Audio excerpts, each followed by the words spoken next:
Hey there, welcome back to my channel. Welcome to my channel if this is your first time here. My name is Megan. Thank you for joining me here around the cauldron.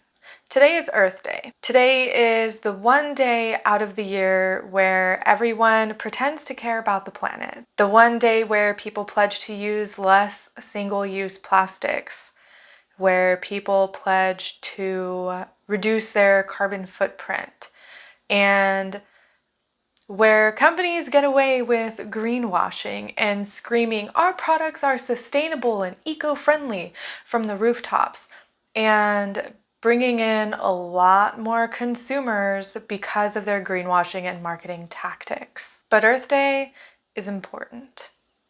Despite most common Earth Day practices and marketing and products being surface level, Earth Day can be that cracked door open that leads people to more sustainable and eco-friendly practices in their life.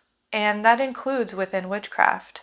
Just because Earth Day is highly marketable, full of buzzwords, and full of eco-friendly and sustainable products, doesn't mean that we shouldn't care about it. Earth Day is important. If you don't know what Earth Day is an annual event that was created in the 70s to help bring awareness to environmental issues. It was originally created as a teach-in event for universities and other places of education, but in the 90s, the coordinator at the time, Dennis Hayes, actually took Earth Day international and developed different plans and functions, I guess, events in 140 different nations across the world. This year's theme for Earth Day in 2022 is Invest in Our Planet. And you can find more information about Earth Day and this year's theme and any past initiatives on their website. I believe it's earthday.org. I will leave it up here on the screen, and I will also leave a link to it in the description below. I highly recommend, if you're not familiar with Earth Day, or if you would just want to know about the history of Earth Day and past events, to check out the website. This video is not sponsored, by the way. I just feel like I need to mention that. So why Earth Day? Why, as a witch, am I taking time to talk about Earth Day?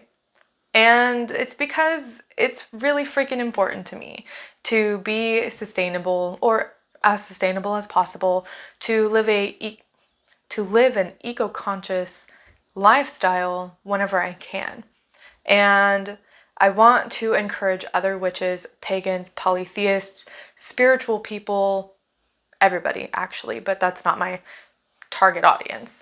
I want to encourage everybody to think about the different ways that they can live a more sustainable lifestyle that is accessible to them.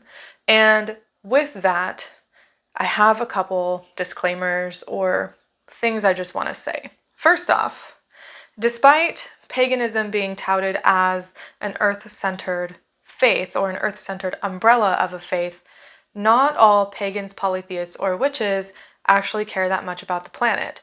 I think, and this is just my own thoughts on it, I think some of it has to do with cynicism, where we might feel like we're just one person, what can we do, right? But I think the other side of it is our society, our consumeristic, capitalistic, the earth is a resource, not a gift type of thinking. So not all pagans and witches and polytheists and spiritual people find Earth Day or find eco-friendly living or eco-conscious living or even sustainability that important to them. And that leads me into my second sort of disclaimer. I don't want this video to make you feel like you have to do these things if it's not accessible to you. Zero waste is a buzzword, sustainability is a buzzword, eco-friendly is a buzzword, right?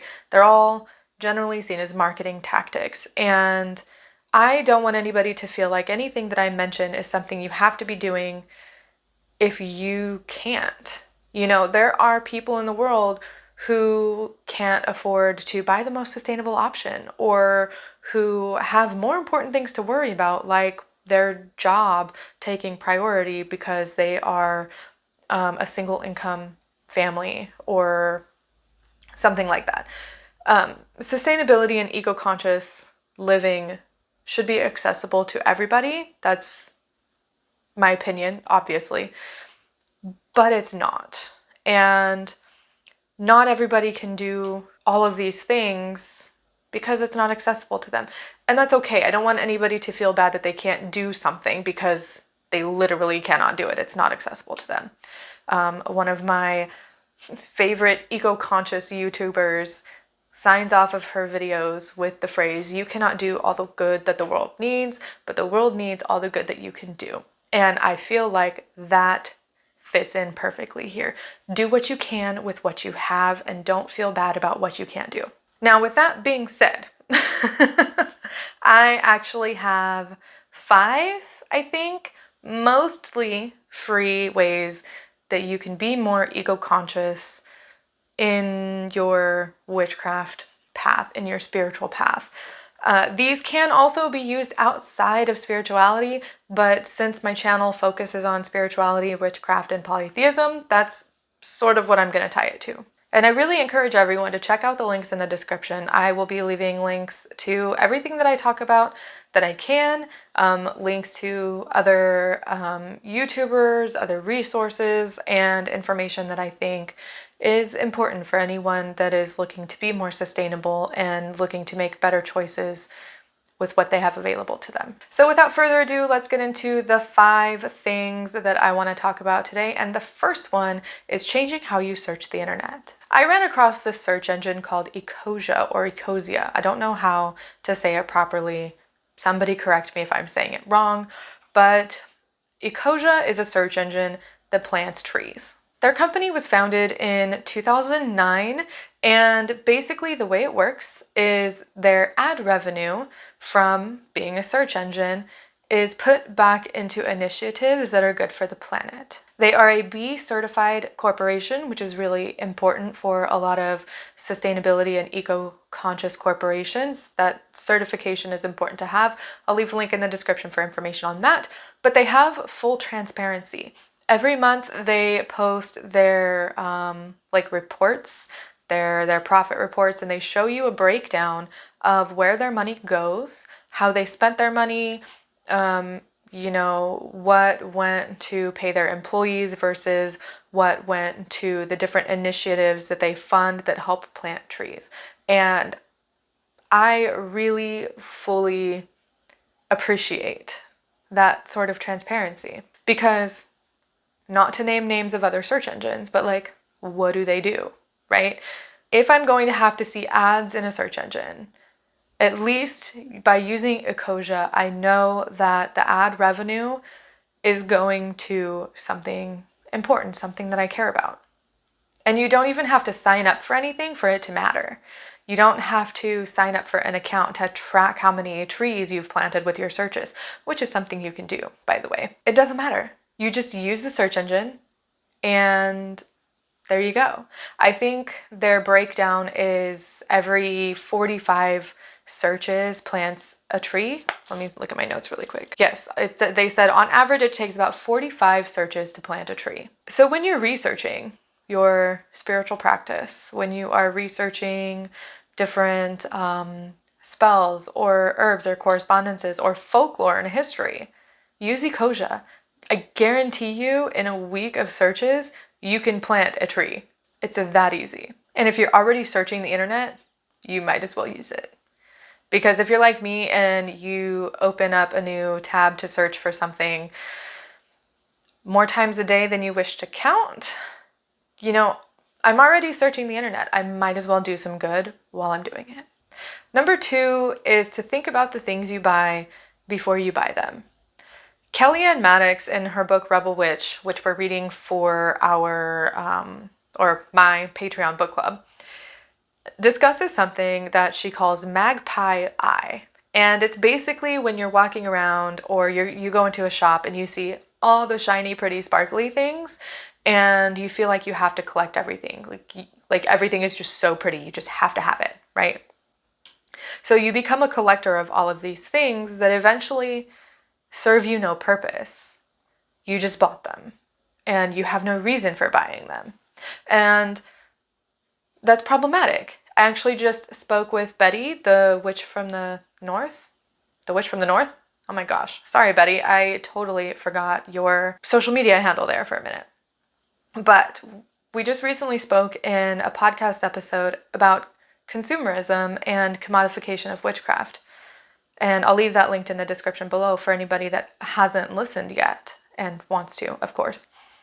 But today's society is very much about hyper-consumerism and fast fashion and just buying all the things because you can. But hyper-consumerism doesn't just hurt our pockets. Keeping up with trends doesn't just hurt our pockets.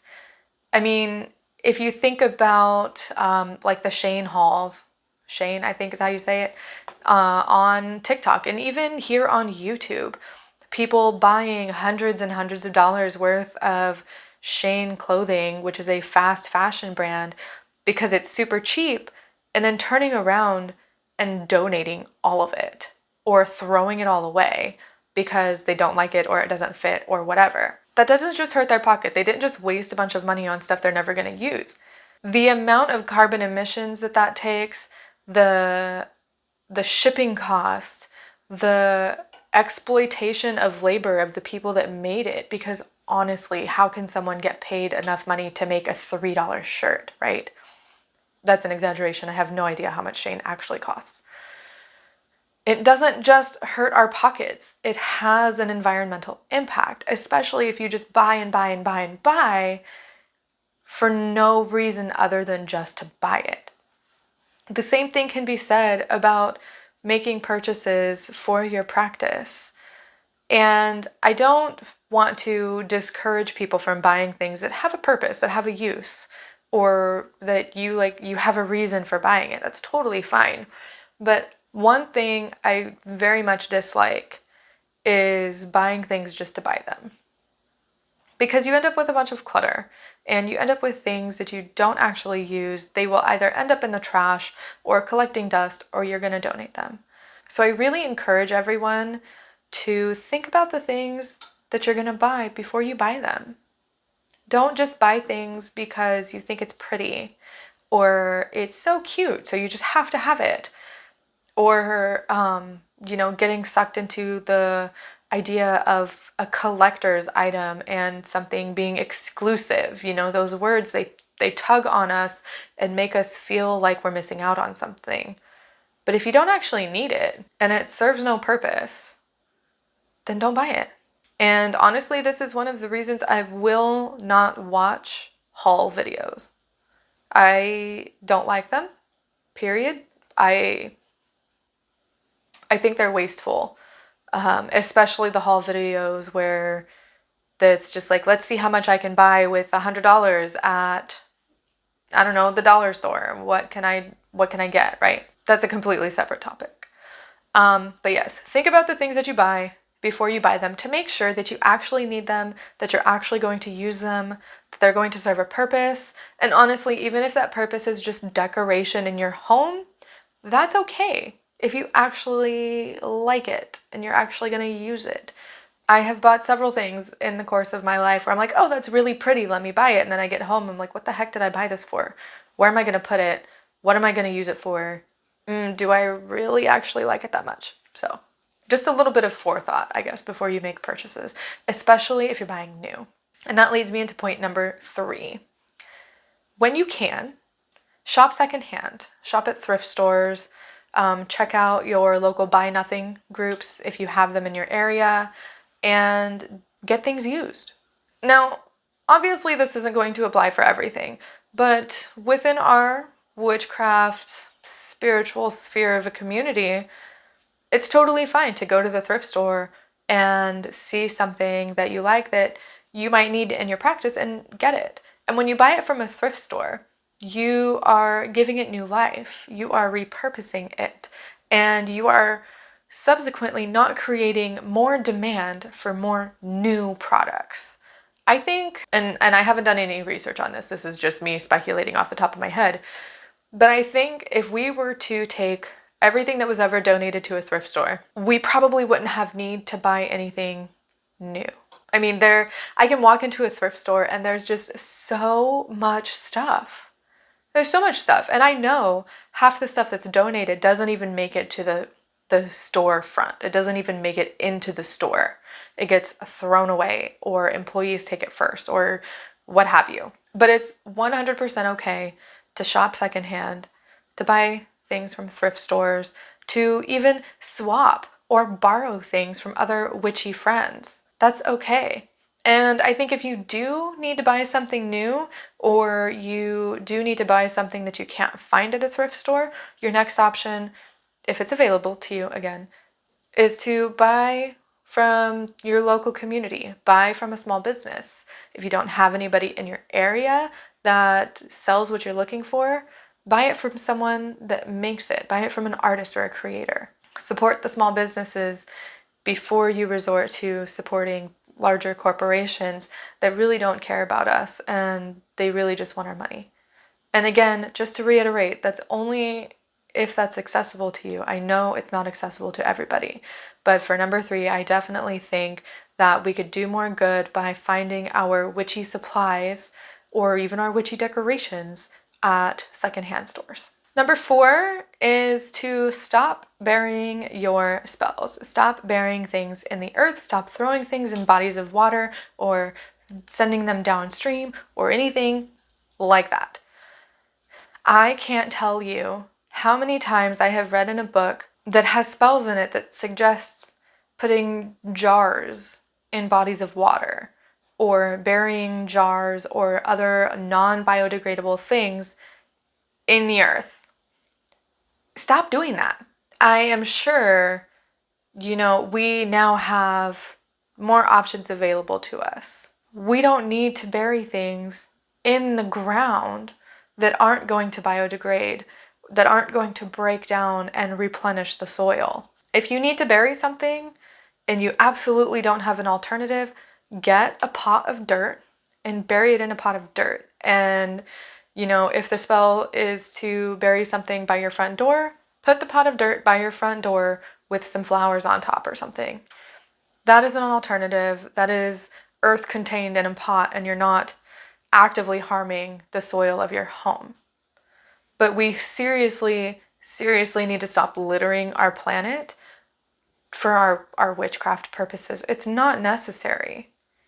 And of course, I'm not speaking from any sort of cultural context where that's part of cultural practice. I can't, and I have no business speaking about things like that, so I'm not going to. But just in general, I really think that people should stop burying things in the ground that don't belong there and putting trash in the water. Ocean, lake, river, pond, what have you. It doesn't belong there. I'm pretty sure that we have better alternatives for spells that require something like that. And the last one that I have, number 5, is to grow your own herbs, grow your own food, grow your own flowers, grow your own whatever you can, basically. There are a few reasons for this. One, it cuts down on having to go to the grocery store or the metaphysical store or the botanica or anything like that if you are capable of growing your own herbs and supplies at home. It's also a good way to help you learn about replenishing soil and how different plants deplete the soil of different nutrients, how different plants replenish the soil, soil breakdown and composition, and soil pH, and how plants grow and how they can thrive. I think, in my experience anyway, it has given me a new appreciation for the food that I eat, for the supplies that I use, and for the land that I live on, helping me understand how everything is sort of interconnected has been a huge shift for me in the way that I approach my land and my garden and the fruits and vegetables that I buy at the store and the fruits and vegetables that I harvest out of my own garden. I also think it's a really good way to connect you with the cycles of life, death, and rebirth, if that's something that's important to you, but also to the cycle of the seasons in your area. Because Let me tell you, learning the seasons in Florida, learning what grows here when, has been an adventure, because it was the middle of December and I'm planting stuff in my garden and harvesting things out of my garden where, you know, in the northern parts of the United States, it's still covered in inches of snow. So it's definitely helped me gain clarity on how the cycles of seasons work where I live now, in a place that I wasn't born and that I don't have that much experience living in yet. It's also super easy to do pretty much anywhere. You know, you can have a little pot of herbs on a windowsill, you can have a container garden on your patio, or if you're like me and you have space, you can have a full-blown vegetable garden in your backyard. Obviously, this is going to depend on the space that you have available to you, but even just a small container, a small pot that has one plant in it is enough to help you get started and help you connect deeper to the part of nature that, what am I trying to say? Can help you connect deeper to the cycles of nature and get you closer if you feel that sort of disconnection. It's also pretty good for the planet because you are cutting out one person's need for consuming products that are sold in stores. Granted, it's one person, but again, we can do a lot just for being one person. Earth Day shouldn't be just one day. Earth Day should be every day. We should care about the future of our planet every day of the year. What kind of world am I leaving for my daughter? What kind of world am I leaving for my daughter's children if she decides to have kids in the future? What kind of world am I leaving for the kids 10 generations from now?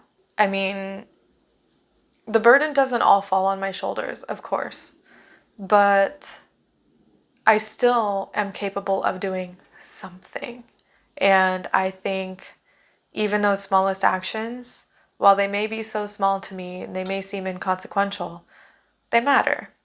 They matter to me, they matter to the planet, they matter to the wildlife in my area, and they matter to the people 10 generations from now. It's up to us as individuals to hold ourselves accountable, but it's also up to us as individuals to hold corporations accountable for what they're doing and what they're not doing.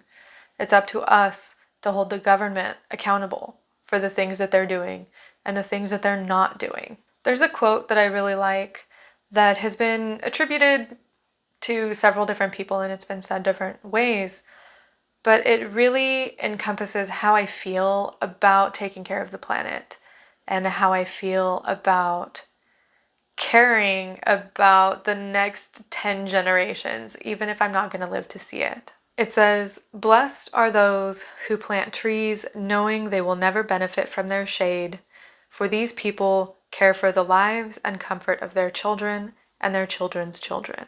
So be kind to one another, do the best you can with what you have, and make every day Earth Day. She is our only home, and we have no plan B. Thank you so much for watching this video. Happy Earth Day. I hope this video has inspired you or given you some ideas for ways that you can be more eco-conscious within your practice and within your life. And I will see you next time.